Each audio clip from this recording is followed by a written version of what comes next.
I will. I'm trying to get chat up. Hold up. Good evening. Welcome to today's broadcast where we're going to be painting our nails together and talking about origin stories. That's actually what we're talking about, but I'm really excited for the painting nails part. Are you? I'm so excited. I've been holding off on this all week just so I could do it tonight and have a new fresh set. So, yeah. Yeah, I accidentally started doing mine yesterday. Mm-hmm. And then I was like, wait. Mm-hmm. Wait. So then I like drilled this off and I was just kind of like, I was going to have black thumbs anyway, so. Yeah, that's okay. I'll allow it. But we're also going to be talking about origin stories, which is your idea. I really like that idea, Rodrigo. Tell me about it. Why did you want to talk about origin stories So today? I want to talk about origin stories because I feel like, you know, everybody knows Superman came from. Okay, maybe not everyone knows. I don't know. But everybody knows Batman's origin story. Like orphaned kid becomes crime fighter because his parents were unalived by criminals. Yeah.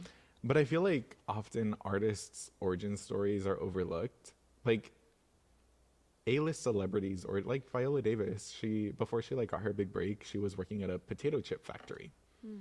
Like even stuff like that is overlooked. Or like Kelly Uchis, who I think is a very big Latin artist. She has like this whole origin story song, or what I think to be her origin story titled, I believe it's Miami, where she talks about getting her visa, her mother, her upbringing, how she got here and what she did when she got here, which I feel like it's just something that a lot of people are overlooked. And today we're like more so looking at origin stories within poets, within ourselves. Because like I've written an origin story poem a while ago, like when I first started, which was crazy. I don't know if you have you? I've tried to, but I think it's always felt like I can never do it justice. So I just never really have fully hashed it out. But what was your origin story poem like? So my origin story poem talked a lot about. I would love to share it, but I feel like it no longer reflects who I am as a writer. But my origin story talked a lot about being Hispanic, being in LA, and like kind of being low, middle, low income. Like you know the WIC, the swap meets, the thrift stores, and how your parents are always just striving for you to have not what's only needed, but like the luxury items, you know, like to not be the one kid out, you know. Yeah. Wait, can you share what was your luxury item in childhood? Like what really stands out to you? Oh, my shoes. Your shoes. My shoes. My dad always had me in the best shoes. I remember, I want to say I was like in fifth, sixth grade. My dad had me in these like clean Air Jordans. They were white with red accents, and they had like a little window into the shoe where you could like see the sock, which I thought was cool. That's For so some sick. reason. Yeah, because it added more color to it. So like to me that was the luxury item. That's a good luxury item. Mine is a little bit more like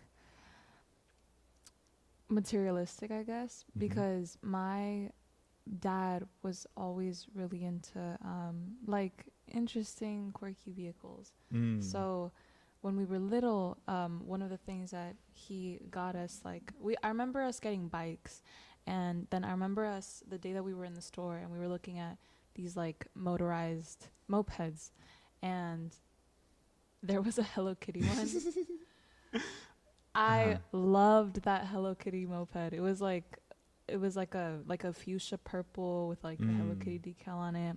Did you get it from the swap meet? Nah, it was like I don't remember what store. I don't even know if it was real.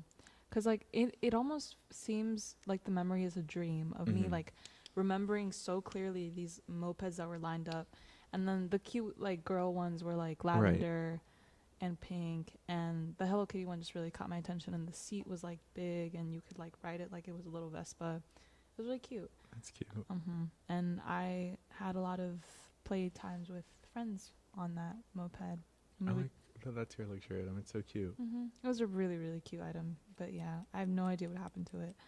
But But yeah, for those of you just joining us, welcome in. Um, we are going to be painting our nails and discussing origin stories. Mm-hmm. Um, so origin stories, back to what I was saying about like Kelly Uchis says a song.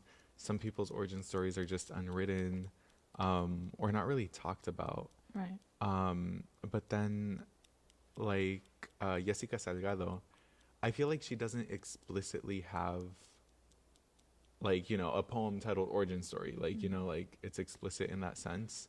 But like, you know, I love her work, reading through her works and all that.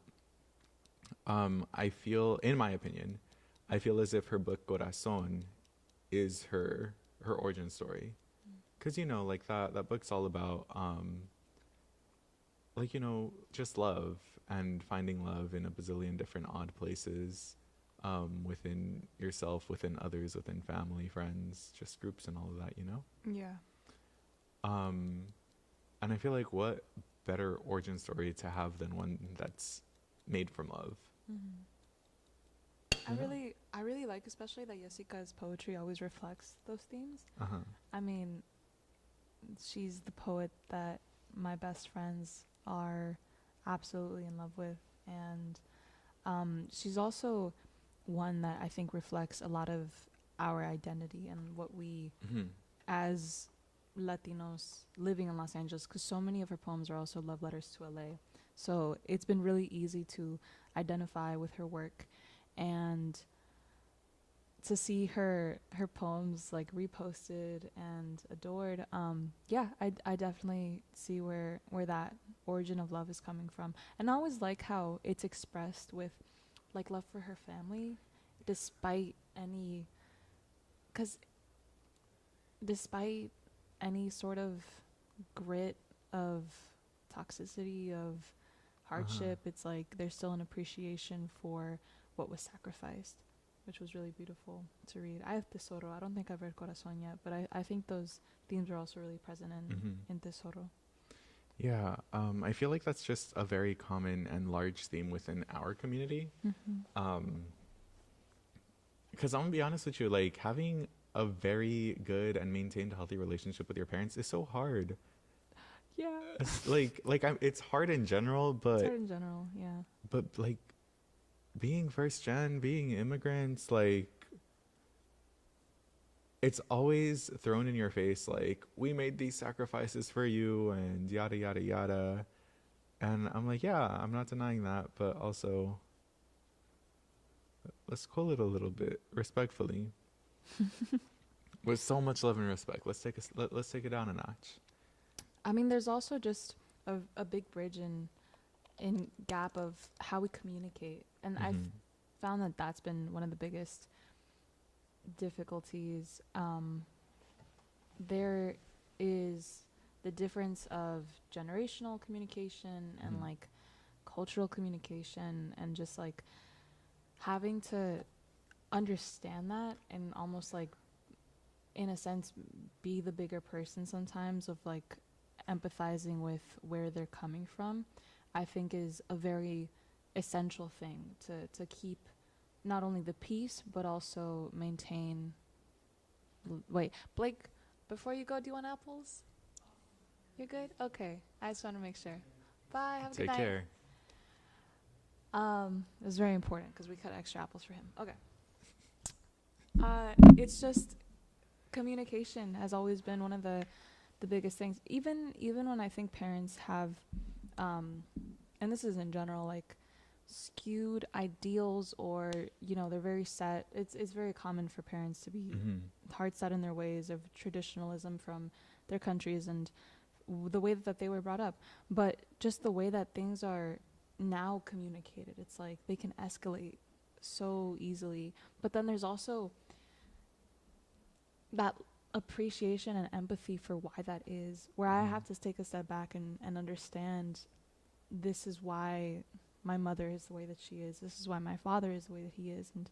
Um and it sucks for like all of your adolescence, and then it doesn't anymore. And Yeah. yeah, I'm sharing that with my older sibling now, where he's able to like tell me it's not the end of the world when those things happen. And it does reach an equilibrium of peace that you are so much more grateful for, I think. Yeah. Yeah.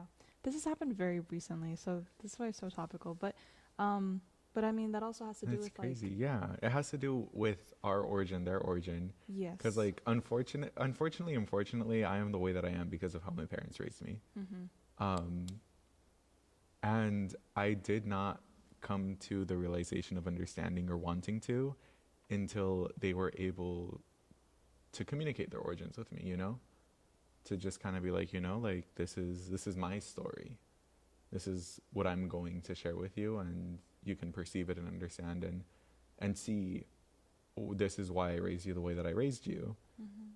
And then it just all kind of starts clicking into place, and you know. Yeah. This also has so many elements to do with sociology, and I'm taking my little winter class right now. Mhm. Um, and there are a lot of themes that I'm like, of course, relating back to my own life. And I love when I'm actually enjoying the content of a course and like really reading and trying.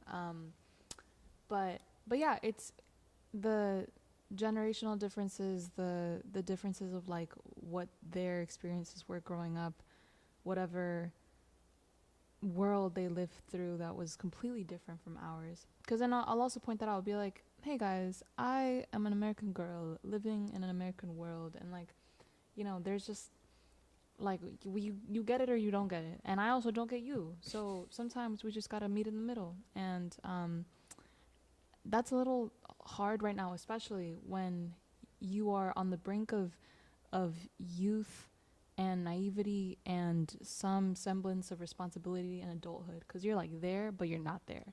Yeah. So there's just another like layer of, don't try to act like you are there, because you're not yet. And I also have to acknowledge that like in so many respects I'm not there yet to just be, to think I'm big, 'cause, Yeah. yeah. So I really, I think, as much as it sucks, because people will tell you pay attention to your parents, listen to your parents, um yeah, for the better or for the worse, if you know Yeah. that they love you and that they have what's best in mind for you, then a lot of it cannot be taken for granted. Hmm. Mhm. Yeah. Which, going back to Jessica though, I just think a lot about how she talks about her father in her Mhm. poetry, who passed away. I think it's been like over a decade now, but that those themes of like love and appreciation and like guilt and sometimes like a twinge of hatred, I think, which is is not too far from like relatable. Yeah.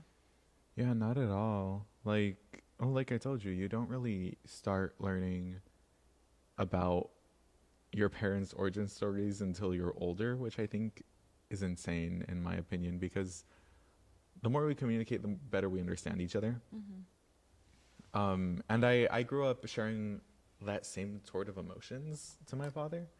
Um, but everything in due time, Mhm. and just both of us, like, you know the Latino origins of the church, the family, the misogyny, the homophobia, the like all the little things that just keep on adding up. Mhm. And me as a queer first gen Latino, it's kind of like being raised and instilled with those values since my upbringing, since everything. And then just kind of having to be like, yeah, no, I'm not about it. Like, I'm not against. I'm against it. I'm not about it. Mm. Oh, that is such a small thing. Hello. We'll zoom in, Yeah, let me zoom in. but yeah.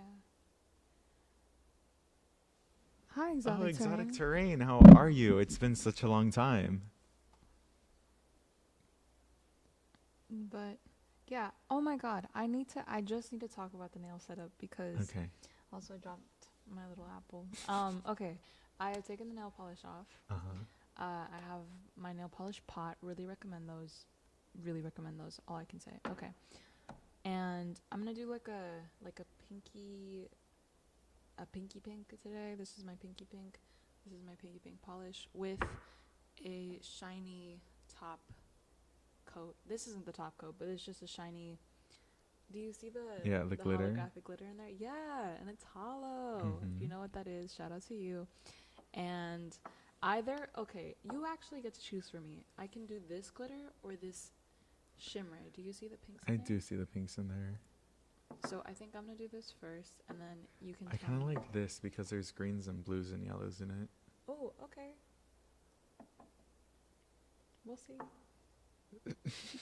I might overrule you, but we'll see. So why even ask? I don't know. I wanted you to feel included. It's such a fun process. But we'll just do our little nails, and there might be, if you want to talk while I do this, that also might be very important because I love to listen, and I would need to focus. So I know we're in a podcast, but you're my podcast. For sure. Sure. Yeah. Did you prep? What's involved in your nail prep? I already came with my nails prepped. I just have my sage green. Sage green. The fan is taking me out. Is it picking up? Can you hear the fan? I don't know. Let's see. A little bit. That's okay. There's a third setting. I'm gonna finish pushing my cuticles back, but oh, you have like the whole thing. Oh yeah, this is important. I was just you're prepped and ready. Well, I switch my color out every week, so. Oh yeah, no, I had a bad habit of like switching out my press-ons like every week, and it's like a 2-hour process. So. Well, I get them on and on in like 30 minutes. Yeah, it can be done faster, but I take my time. Sage green on all four sage. except your thumb. Yeah. Beautiful. Where were we? Origin stories, resentments. Yeah, it got really depressing for a sec. I was like, oh. You're like nails. My father. Yeah. Well, I think that's why I relate to Jessica so much, like in her stories and everything she's about. Actually, I'm gonna go ahead and share one of these poems from her book. Yes, please do. I can hear it, but it doesn't bother me. Wish you could do my nails. Exotic wishes you could do their nails. I would love to. Exotic. Tell me what color you'd prefer, because based on the color, I would say yes or no. If it's like... That's insane. If it's not a cute... I'm being not serious, but if it's not a cute color, in some pretend world, I would be like, no, that's not flattering. But like all colors are flattering. Not on me though. I have my preferred. Is that like the nail colors. cuticle remover chemical thing? Yeah. The Sally Hansen one? No, this is not the Sally Hansen one. This is another one that's this is Not sponsored. yeah, obviously not. We get like 50 views. This is Blue Cross. You're so unserious. I love everybody that like watches for, you know, the time that you watch, but it's definitely not sponsored. This is Blue Cross. Light blue. I can work with that. Light blue. I love doing blue nails. You know, Exotic Terrain, if you ever want to paint your nails on a budget, Dollar Tree has some like Vouch. Some pretty workable nail polish. Is Vouch. it amazing? No. Will it take like 2 good coats? Yeah, of course. Most nail polishes take 2 good coats. But you know, with a good steady hand, it's pretty good to apply. Bright pigments. There's like a neon green one that I really like. And you just need to like know what you're doing, or else it's gonna end up all gloopy and weird. But if that's your thing, then you do you. It's not my thing though. I came prepped. Okay. You did come prepped. Yeah. I wish we had better light. Whoops. Did you find the poem? Yes, I did. I did find the got poem. carried away. I had it ready. I was just waiting for you to Yeah. finish your little. Of course, we're not sponsored. I want to hear the poem, and then after You're we're gonna so talk about goofy. light blue nails. Go ahead. So this is a Salvadoran Heart by Jessica Salgado. 1. I come from women of corn and cotton fields. of machete and fire, of water and stone. I am the daughter of a river and mango tree. My tongue came to me through the jocote seed. My heart belonged to the ocean before it found my body. 2. Every man I have loved does not know my country, has not been awakened by the rooster's crow, does not know the swell of grass and dirt beneath June thunderstorms, does not smell burning wood and think of home. 3. I learned to forgive before I learned to speak, to turn palms upwards to God and my lover, to let a man ruin me with his love, to call the ruins scarred, to uproot everything and call the new place mine, to name the nostalgia something sweet, a ripened fruit growing out of a dying tree. 4. My father died, and my mother remained alone. I am 33 and unmarried. I am asked if I want a husband, asked if I will return to my country. They are the same question. I do not want to answer. Yeah. Origin stories. Like, that's the poem that screamed origin story to me, you know? Yeah. See, like, that last line especially. Yeah. I do not want to answer. Like, both questions I don't want to answer. I'm telling you. And it's insane how, going back to the very first topic we brought up, it's insane how a person's upbringing just affects their whole life because of lack of understanding, because of lack of knowing. And I know you've met Jessica. I've met her a couple times as well. But she is the absolute sweetest soul I have encountered. I bring this memory up all the time, and it's just because it lives like in my frontal lobe, in the one brain cell that I have up here. It clings on to that memory. About the classic slam and how she was on stage, and I was just kind of like daydreaming, mindlessly staring, and she like just turns around and blows a kiss at me, and I'm like, oh, that was sweet. And I don't know, it's probably like Listen, I promise. it's probably like it has to do with my origin as well. Like I grew up in a matriarchal household, so there's a lot of women constantly and always. And like in that moment, I was like, oh, that's my tia right there. That's Tia Jessica. That's what I call her. Like, that's my tia. And also just her conversations about body positivity and loving your heritage and loving your city and the niches in that. I felt like I've always just been so alone in the love for Los Angeles within my friend groups, because a lot of the people just want to leave. Like, a lot of people who grew up here take it for granted. They do. And I need you all to stop it. Real. You need to stop, especially if you're from the Valley and you're like, I hate LA. What do you mean? Literally, what do you mean? But yeah, you appreciate. I love my city. I love my people. I love the culture that you can find within alleys, within your own communities. I love Los Angeles through and through. And it's just so heart-wrenching when you find your friends or people in your community who are just like, I'm leaving. This is a dump. This is a no place. And I feel like I really resonate with Jessica and her origin of loving Los Angeles, of being a first-gen immigrant family, of being able to find love within her body. Like that line she has about something about the ocean, how she was able to find all of that and be content with it.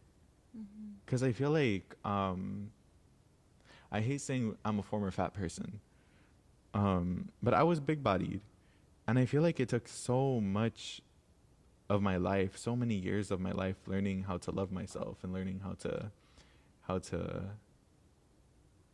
cope with the fact that others wouldn't, just because of how I looked, you know? And I feel like through Jessica's poems and her stories and like the stories of her origin that she's willing to share with complete strangers, mind you, the fact that she's willing to be this vulnerable with whoever's on the other side of the book, it just amazes me. And it just makes me want to to continue pursuing art, to continue loving my city and my body and my family and my heritage unconditionally, forever and always. Um, and it's just, it's insane how one person can write 37 words on a piece of paper and it could change your life. It could change the way that you think about everything, Mm-hmm. you know? Yeah. I'm just in awe of this woman. Tia Jessica. Jessica, if you're looking for nietos, I think all of her poetry about how much she loves her nieces and her nephews. You could be an extra one. I know. If you ever need to adopt an extra nieto, I'll hit up your business line. Serious inquiry. But you know, Yeah, no, every interaction I've had with poets who I admire and whose work has like lived in me in some way and like been the the mantra of some day, some week, some period of my life. If I've been lucky enough to come across them at a book signing, an event, through the work that we do here, it's always so surreal. Not surreal. No, it's silly. It's silly because in my head, I am gonna be cool and then I'm not. Duh, because these are people who I admire and whose work I've known so personally and so deeply.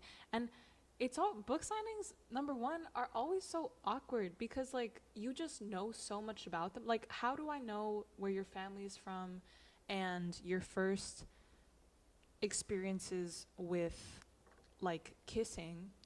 But you know, I have to tell you my name. Like that's and you know, you write it on the little piece of paper and then you put it on there and then you exchange the words and you share your appreciation for their work. I say this because recently I met Melissa Losado Oliva at an event where she was promoting her recently released novel Candelaria, which has been wonderful. I've been thumbing through pages a couple every night. I haven't finished a novel in like years, mind you. And that shouldn't be true because I'm in school, but like I really wanna get through this one, and it might take me a month, but I'm gonna get through it. But just sitting there and like coming up with questions for her for the process of writing her book, why she even chose the name Candelaria for the grandmother in the story, because it's like an end of the world esque story of a Guatemalan grandmother and her three granddaughters who were born and raised in America and have gone on to live, you know, very distinct lives, and it's their interweavings of these like family traumas and their troubles and how they've also been shaped by American culture and still carry like the threads of their Guatemalan heritage. And Melissa being half Guatemalan, half Colombian, like one of the questions I asked was why she chose to highlight the Guatemalan aspect of her heritage rather than like the Colombian one. And her answer was very simple and straightforward. The women in her family are Guatemalan. Like her mom is Guatemalan, and she wanted a matriarchal story that highlighted those figures in her life and just paid devotion to them. Even though, you know, the characters themselves aren't based on her family, like they can be loosely tied, and there are some things in here, and like, but she also said during the talk that there were parts of herself in all of the characters, but them just being from Guatemala like made my ears prick up. I was like, me too, Slay. And it's like that moment of admiring their work, getting to tell them like what poem of theirs you have up on your wall. On my wall, I have "Ode to Brown Girls with Bangs," and I wrote a response to one of her poems like back in my senior year, which was "The women in my family are bitches," and that was like one of my first group pieces that I ever did, and it did it did really well, and it was really, really well received. And so she's always been like, she's always had that presence, like in the same way that you speak about Jessica, um, and then you get to meet them. Like that's so kind of rare, and it's kind of very, very special because we, are in the spaces where poetry is alive and it's popular and it's loved. Because if I was in like Sacramento, who's visiting Sacramento to go to a poetry event? I'm sure the poetry population in Sacramento is underfed, and they should be fed more. But here we have that luxury, and so I was very happy to see her in that Silver Lake bookstore, and Olivia Gatwood was there too, which was also amazing. And Jessica is another poet who I've been able to interact with, through those weekly open mics at DPL, and is just another pillar of the community. So it's almost even like the people who are so close to us are much closer than we think, because when we consume the media that we love and we put the books up on our shelves, we listen to the music, we put the posters on our walls, like the artists themselves seem so distant. And I'm sure that's especially true with music artists, unless you're listening to like Your an indie, SoundCloud. yeah, your SoundCloud rappers who are like your friends, which I also love listening to my friends' music. But when you are able to enjoy that and then just be in community with them, I want a better way to say that. Yeah, to just be with them in such a small community, because this one's very intimate. Like poetry is obviously on a grander scale, like it is what it is, but contemporary poetry with the POC authors that you kind of come to love and come to see yourself in is a smaller community in and of itself. So Because we all have similar origins. yeah, I think that's why it resonates so well. Because there's always going to be that one piece, which is what makes artists good or popular. There's always going to be that sense of connection. There's always going to be that sense of building community. You know? absolutely. Man, I love Jessica. But yeah, it's just back to your point. It's surreal, of just knowing everything about these authors, and then you meet them and it's like, what do you mean you don't know my name? Parasocial relationship. Yeah, maybe not that far. And I know it was just like, I don't know. I'm also just so like awkward Uh-huh. with with older people, dude. Sometimes because my actual coworkers are so much older than me. So now all your coworkers are old. That's crazy.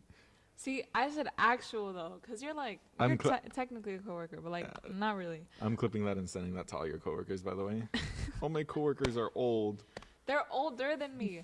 You know, why am I 19 in a classroom, like, being called Miss Jasmine? Retweet. That's Retweet. so amazing, because at the same time, oh my God, I know these kids, and I just get to, like, I remember that story. Yep. I know yeah, that. I resonate with that feeling a lot. yeah, be a kid with the kids, but then you're the teacher, so you're not the kid. I'm grateful that I don't do it by myself, thankfully.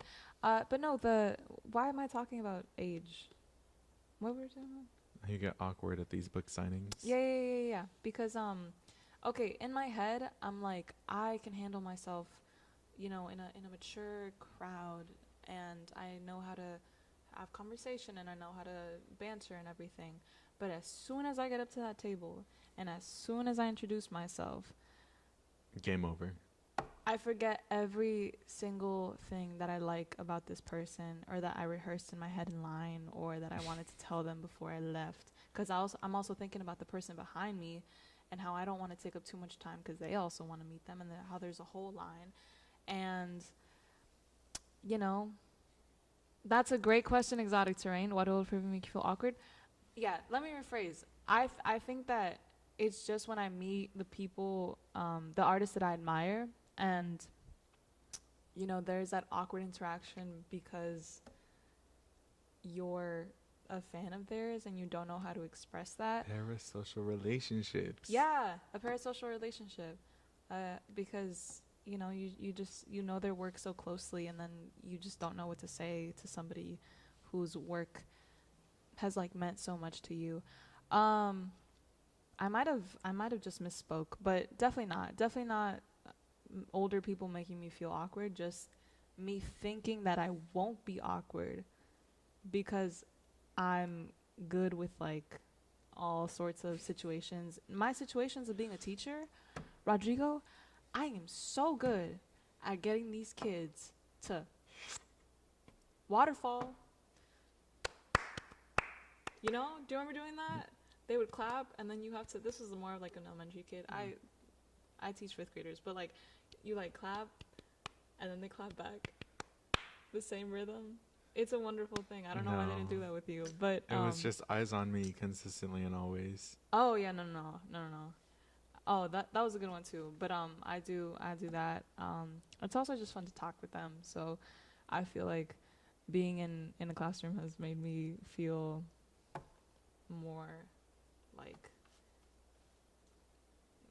more in control of my voice. Mm-hmm. Especially because you gotta project. Like there is no way. Pipes. You gotta project. Pipes, projection, inflection, posture.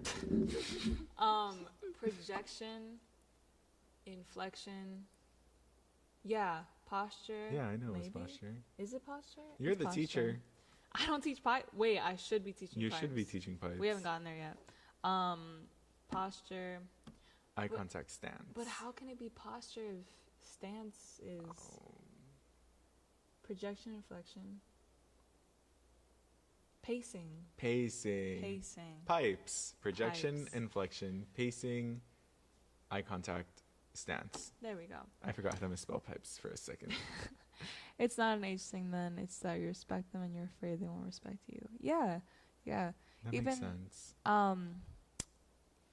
Definitely not an age thing. It was just I got derailed with my little examples in my head, but it's definitely more of just like the expectation for what you can say to them, and then like how it'll go. Like I don't think I expect anything from them, but I just don't want to trip up over my own words, if that makes sense. So, yeah, but it's gotten easier. I think it was a little more difficult with Miss Losada Oliva, just because there was already precedent too, because we had done an episode of Get Lit Minute on her like almost a year back, and she had reposted it on her story, and then I saw that and I reposted it too, and she reposted me, and I was like, because that was my first interaction with a poet ever, like, oh really, in any type of setting. Yeah. And and that was so fun. I was in a Tierra Mia, so topical. I was in a Tierra Mia. Have you ever been to Tierra Mia? No.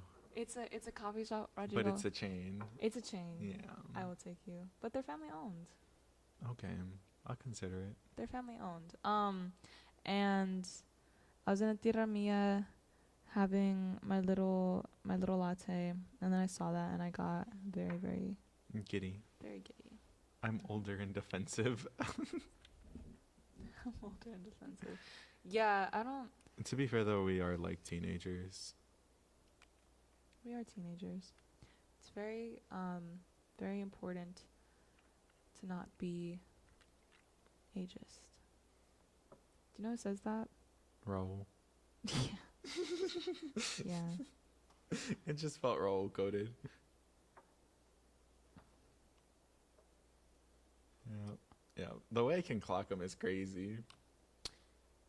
Okay, it's time for the decision. So, see how that middle one? Do you even see the pigment? I do. Okay, I'll put glitter on the other one. Exotic terrain. If you were to do light blue nails, like what shade are we talking? What does the shade look like? What's that one color? Snow bunny blue. Snow bunny blue.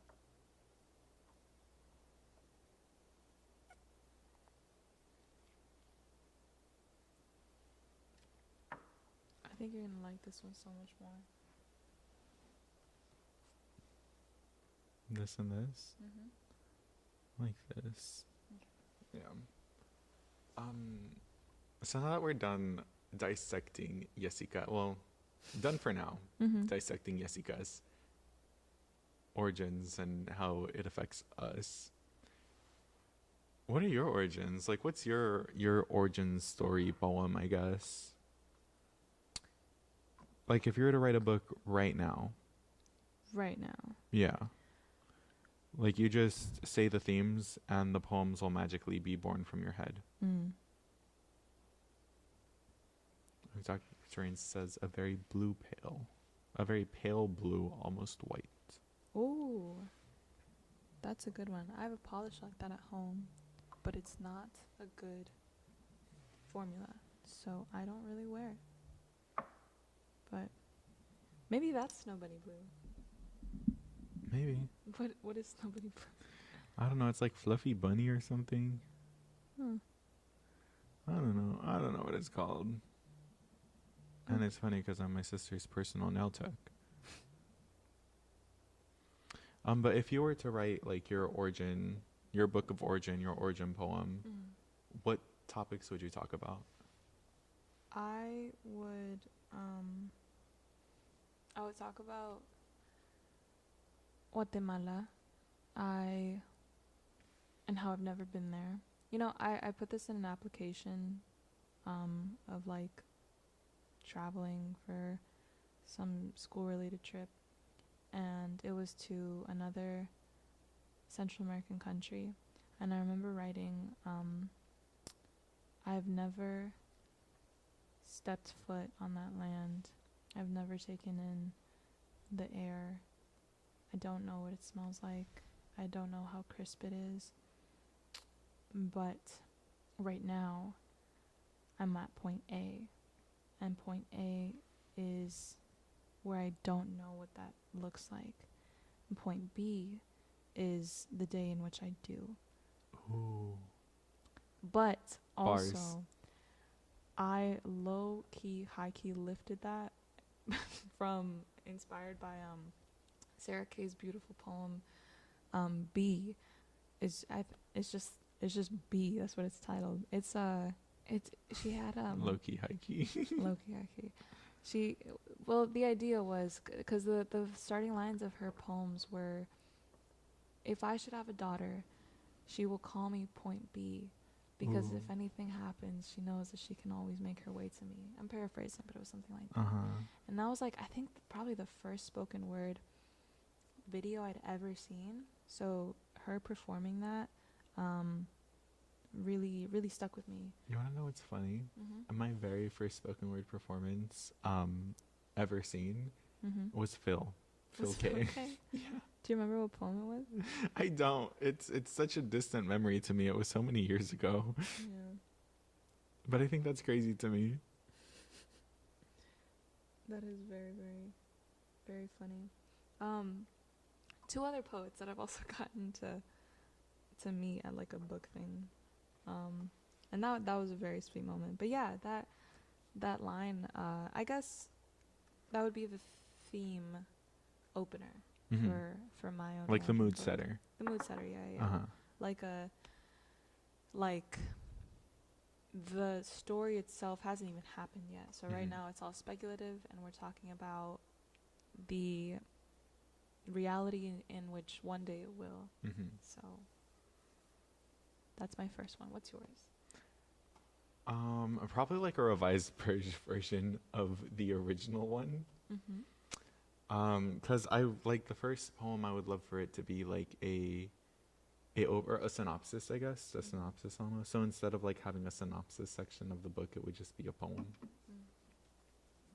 where it just talks about everything. Then I'd love to touch about um, swap meets, because I feel like I've spent a lot of my childhood in swap meets, whether it be bike swap meets with my dad, selling bikes.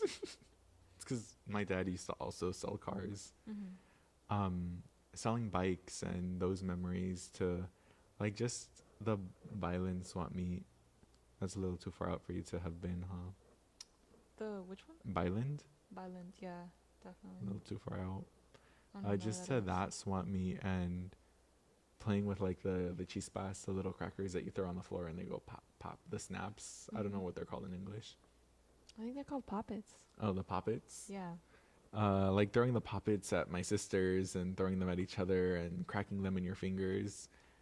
Um, and then I want to talk about like restaurants, Mm-hmm. because I feel like that was also like my father's luxury item to us, like being able to go out and eat. Mm. Um, and then Pokemon. Oh. Yeah, Pokemon was such a big and influential part of my origin story. Um, it was like the first video game I ever played. I remember we were just watching home videos the other day, and it's crazy that this memory and the letter that Santa had written me um, lives so clearly in my head, because we were watching it and I was saying back word for word verbatim what that letter had said. Mm-hmm. Um, and I was just kind of like whispering it under my breath, and my mom was like, "You remember that?" And I'm like, "Yeah." And she was like, "You were like 5." And I'm just like, "Yeah, like those moments last with you forever." Mm-hmm. Like both my grandmas were there. And I remember it being on this one balloon that said like "Merry Christmas" or something, and my auntie was with me. Um, and we were reading the letter, and it's like, "Dear RJ, I'm so sorry, but the Nintendo DS Lite um, was out of stock, and the elves couldn't make it on time because too many people were asking for it this year. So what I'm gonna do is give you $100, and you get to go with your dad to buy whatever Nintendo DS you'd like." Mm. And I remember like just like being so excited. I remember almost crying when I read that first sentence. Like you could see it in my face in that video too. So I would love to write about that. When I revise that poem, I'll be writing about it. Mm. Because it's so influential in making me the person that I am today. Mm-hmm. Like girl, I play video games for a living.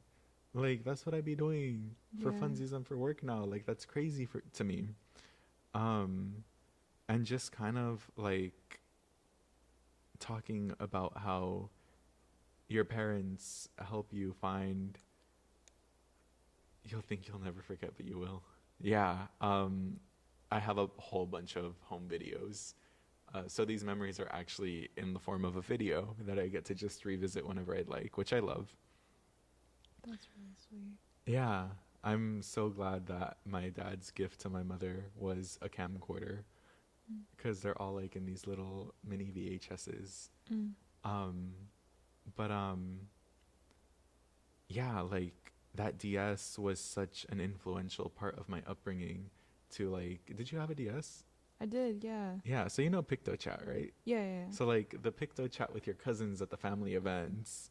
Mm-hmm. That was like the first SMS, and just kind of like having your own group of chisme within your cousins through the PictoChat, which was insane. And like playing Mario Kart on the DS. And it's crazy that such a small detail that happened one Christmas, um, how many years ago? Like 10 years ago, Mm-hmm. um, has made me into the person that I am today, and has led me into becoming an artist and pursuing art and pursuing video games and voice acting and film and media and production and, you know, origin stories. Yeah, yeah. Oh, yeah. Hi, Robin. Robin. Awesome. I'm older than home video. LOL. All good, exotic. All good. Everyone is welcome here. To quote Raul, it's good not to be ageist. Yeah,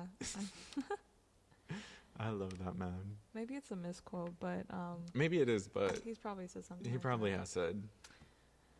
I think that that's a very fitting, very good, like, you know how an epigraph starts off a body of work, you have a quote at the beginning. Hmm. I feel like a quote about a DS Lite would be the perfect beginning to your Beginning and end. yes. I still have that DS Lite Mm-hmm. with the very first Pokemon game that I bought that same day. Like, Oh, and yeah. it's boxing and What stuff. color is it? It's pink because it was So the cute. only color they had, and I remember almost once again crying, Mm-hmm. because it was pink, and I am a boy, and boys don't like pink. Mm-hmm. That was 5-year-old me, by the way. Mm-hmm. But I was just so desperate to start playing. I was like, you know what? It is what it is. We ball. Damn, some little girl was very sad that you took the last. No, I'm saying it was the last pink one. Some little girl was very sad that I took the last pink DS Lite. Maybe she could have been here next to me. Origin stories. Origin stories. Maybe she But- would have been the one here. That's crazy.